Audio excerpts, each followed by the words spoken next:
In a recent study of 77 deceased hockey players, 54% of the players had CTE, including Hockey Hall of Famer Bobby Hull. The study linked playing ice hockey for long periods can increase the player's odds of developing CTE later in life. One concussion can cause a lifetime of problems. Concussions are brain injuries where the brain is rattled in the skull. They can occur in many different instances, such as a hit to the head, a fall, or even a contact hit that wasn't to the head. All of these can happen in hockey. Repeated concussions can lead to chronic traumatic encephalopathy, also known as CTE, which is more complex than concussions. The difference between concussions and CTE is that concussions happen when the brain moves rapidly within the skull, and CTE is caused when a tissue called the towel misfolds, causing the tissue to slowly kill brain cells. CTE does not exist in hockey only. It has been observed in the brains of soldiers, boxers, and football players, among others. One of the main struggles with CTE is that the condition has similar symptoms to Alzheimer's disease and dementia, and the disease can only be diagnosed after death.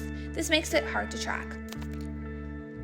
When someone gets a concussion, their brain moves rapidly in their skull, and the movement can alter the shape of the brain, which could result in damaged brain cells. According to the Concussion Foundation, such cellular damages can lead to chemical and metabolic changes within the brain, making it more difficult for cells to function and communicate. In the context of hockey, a major question remains: is contact the main reason for concussions in the sport, or do athletes sustain concussions beyond contact plays? Can I give the simple answer and say stop playing to contact? Right? I mean, that would be the way to remove it. I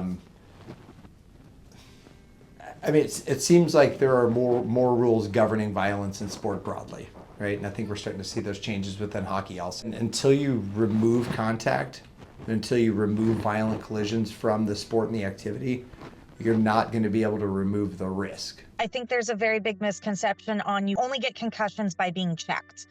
My son never gets checked. Nobody considers the fact that he's getting pucks chucked at his head. If there's a breakaway and the kid ends up misstepping, he could easily crash into him and he can go flying backwards and his head could hit the post. There's all kinds of things that could happen. Nobody thinks of that because they only associate concussions with being checked in hockey. Fighting is something that hockey players are accustomed to, and could be another factor in concussions within hockey. However, fighting is not tolerated in the youth hockey leagues, the OHL, WHL, or NCAA. In the NCAA, if a player fights, they will have a 5-minute misconduct, a game disqualification, and a suspension for the following game. Youth players are allowed to check, but checking is prohibited in the 12 and under youth teams. Fighting is unique among major sports. Fighting in contact sports has been linked to concussions.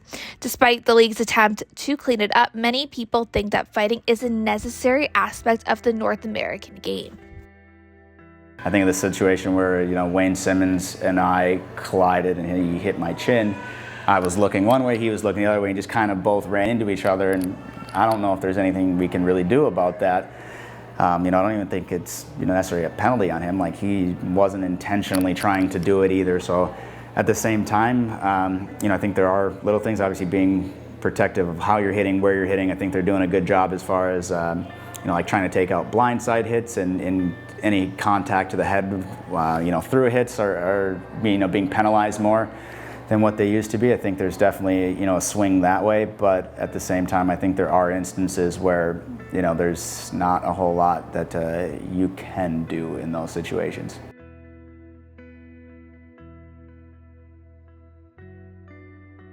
Stephanie and Andrew Galligan are the parents of young hockey player Aiden, who suffered from a concussion in 2023. Both Stephanie and Andrew are in their early 40s and live in Tampa, Florida. Stephanie is a lawyer and Andrew is a pediatrician. He didn't know what day it was 3 days later, but it's the second hit that you really have to worry about, because it's like your brain rattling around in your skull and the bruising, and it can heal. But if it has like a 1, 2, 3 punch, typically within the same 6-month period, you're at real risk for long-term damage. He was like living in a dark cave, like out of commission, not in school, barely functional for like at least 10 days, probably 2 weeks. And then he got back to normal slowly. They say it can take up to 6 months to heal, but at least for like a month, he was off for sure. It's obviously headache and pain. He had a little bit of like light sensitivity, and then in the coming like days and weeks after some balance issues. So he's pretty, solid on his feet, but you can tell he's a little off with that. And then just a little bit, kind of problems with not memory, but just how his brain was like maybe a little bit slower with functioning. Jacob Weaver is a former amateur hockey goalie. Weaver suffered from 8 concussions in his 12-year career, each with different symptoms. Weaver is a 21-year-old server who's based in Brandon, Florida. I had a couple where I blacked out, so that was like an instant grade 3, but those would take, I'd probably sit in my room mostly all day in the dark, sleep, eat, and then take ibuprofen and stuff until it finally, the symptoms subsided. I was able to slowly start getting back into regular life. And then usually like 2 weeks after that, I'd finally start picking back up on the ice. But it would interrupt my school life a lot. Like I'd be out like weeks of school just from concussions. JT Brown is a retired professional player who also had his fair share of concussions throughout his 8 seasons in the NHL. Being in the league for almost 10 years, Brown learned the ability to trust himself as a player when it came to concussions. You're not doing a whole lot. You're sitting in a room and just kind of resting. You're fatigued and tired, and obviously once you start slowly, they have a step-by-step process to get back, and it's whether it's hey, go do a 5-minute bike today and we'll see how you feel. Then the next day if you feel good, maybe it's a 10-minute bike. And then slowly working your way up to like a full exertion, obviously, but if there's ever a step back or you start feeling those symptoms again, you kind of have to reel yourself back in. I think that's the important part too, is you have to trust your body, trust yourself. Loss of balance, light sensitivity was a big one that always seemed to stick around for me. Memory loss has been a kind of a thing. Short term, I have trouble remembering stuff, but I haven't noticed much like longing effects so far, but that could be later in life. Professional sports leagues have concussion protocols, which a player must pass in order to start playing again after a bad hit or fall. However, Brown says improvements are still needed. Cleared concussion protocol, and I knew I wasn't good. So I could have, gone back and played, but I think, that's one of the instances where, I got older and I got smarter. Sometimes you say, oh, I'm just okay, I want to play. But, as I got older, you kind of realize the importance of your brain. As terrible as that sounds, like it takes that long, or, getting a concussion to kind of realize it's not something you want to mess with. And, I had to say like, hey, I'm not ready. Even though I can pass the test, something doesn't feel right with me. Although no evidence shows that athletes playing with an active concussion multiplies their risk of developing CTE later in life, there is backed-up research that shows longer careers in ice hockey can lead to CTE.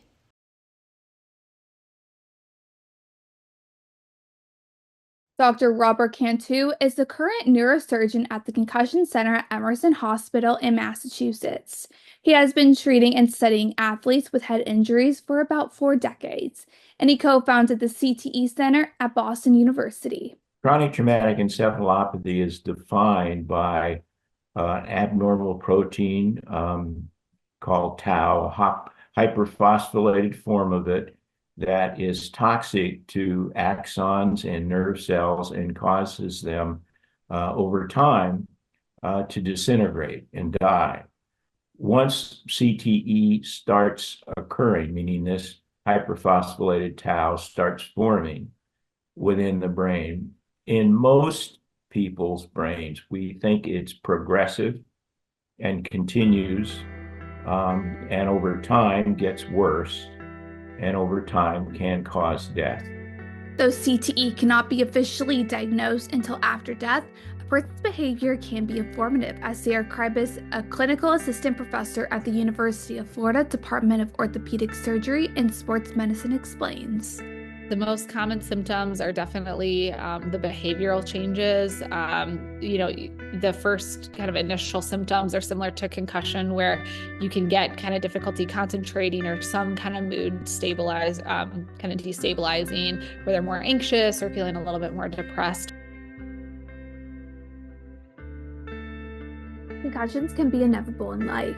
They can happen in car accidents or falls, but playing a physical sport like hockey multiplies the risk of having one. The BU CTE Center discovered that they found CTE in 40% of the athletes who died before the age of 30.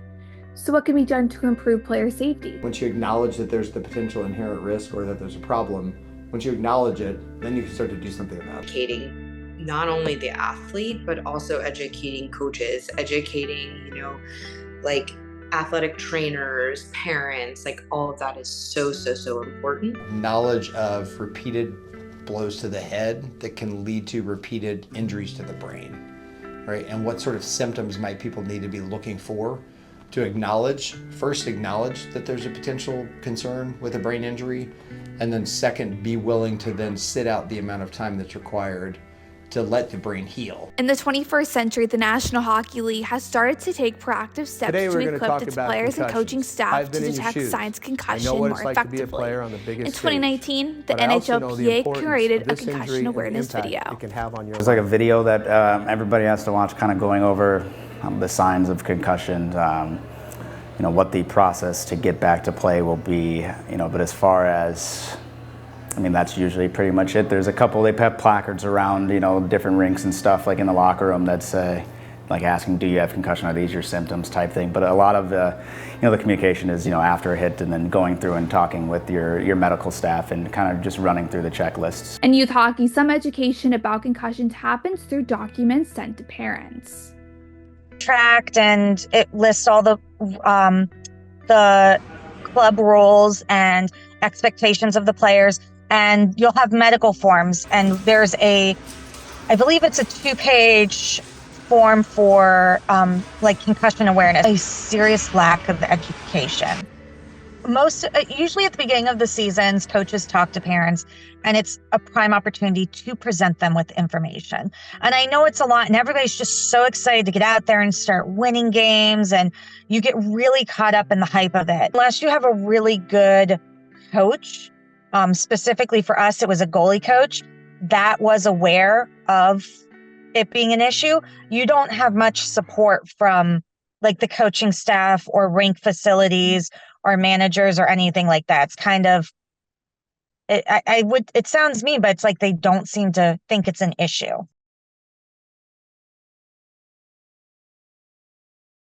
Whenever they're amateur or professional, hockey leagues need to do more to monitor concussions and CTE. For each season, so they have a baseline. So if something happens, if a protocol happens, then they get tested against that baseline protocol. You do a baseline every year, do the walking. So they do an immediate baseline. There's also a computer baseline test that kind of shows how far you are off from your baseline in the previous, and they do a lot of, whether it's memorization things, reading, reacting, clicking. I think one of the ones that's actually kind of difficult, the color, there'll be a word, so let's say red, and then if it's red, the actual color red, then you can click that one, but it might say red, but it's in the color green. So like there's trying to trick your brain into different situations. So you have to find the pattern, which word as soon as you do it, and click the right button. So it kind of tests a lot of your cognitive skills, but it does it with a computer. Widespread baseline test used in hockey leagues is not the only one that exists.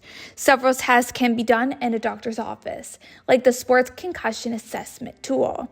The SCAT, as it's often called, is a standardized test to evaluate concussions, which includes a neck evaluation and a balance assessment, among other elements. There's something called the SCAT, so we run patients through the SCAT. There's also something called the VOMS, which is a vestibular ocular motor testing. There's something called the BESS, which is a balance assessment. So we do all of those at kind of their initial visit with us, and then we'll repeat those throughout, and we repeat it again when they are asymptomatic to see. And a lot of the high schools that we cover, and even the colleges that we cover, will already have baseline testing that they take at the beginning of the season before any head injuries have occurred. So then we at least have a baseline to say, okay, now that I'm seeing you your first visit after concussion, you were initially in August, had like a perfect score, and now you have 5 points off for this thing or that thing.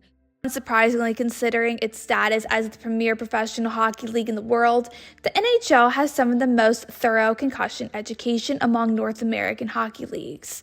Beyond the concussion videos JT Brown mentioned, the league distributes educational brochures, hangs concussion posters, and hosts educational meetings. The baseline tests are also thorough, including a SCAT app, impact, and paper pencil testing. However, more still needs to be done. The National Hockey League has done a good job. What I don't think it's done a good job at all is acknowledging that CTE exists from repetitive head trauma, and that the way to minimize it is minimize the number of hits to the head and the severity of hits to the head. And I realize that, unfortunately, this is caught up with a legal system. There's liability involved in all of those issues. And so even if somebody fully understood something behind their own library's door, they don't want to admit it necessarily out in public. Yet speaking out is a necessary step to changing things. I mean, I think anytime you have more people, whether it's speaking out about it, donating, pledging to donate their brain, obviously getting more scientific evidence on it, I think you're definitely going to have a bigger platform to speak on, and more people are going to be aware of it. I think there's definitely challenges still, in educating people on CTE. Dr. Cantu explained that monitoring how many hits hockey players take in a game would be helpful. It can be done thanks to a device called an accelerometer. I do think the monitoring device of an accelerometer just alone is useful, not in determining concussion, but in determining the number of hits and the severity of hits that somebody's had. And if somebody is being shown to have an unusual number of hits, they probably should be studied to see if there's something in the way they're playing the sports that putting themselves at increased risk. Research on concussions and CTE has been growing, but a lot remains to be done in great part because people cannot be used for this research. Instead, brains need to be donated after death. At the end of 2024, the Boston University Brain Bank had over 1,600 brain donations. Many more will be needed to advance the research. We're not going to be able to treat or prevent CTE until we can not only diagnose it, right, but also recognize it. But even before that, we have to teach people that this is a problem.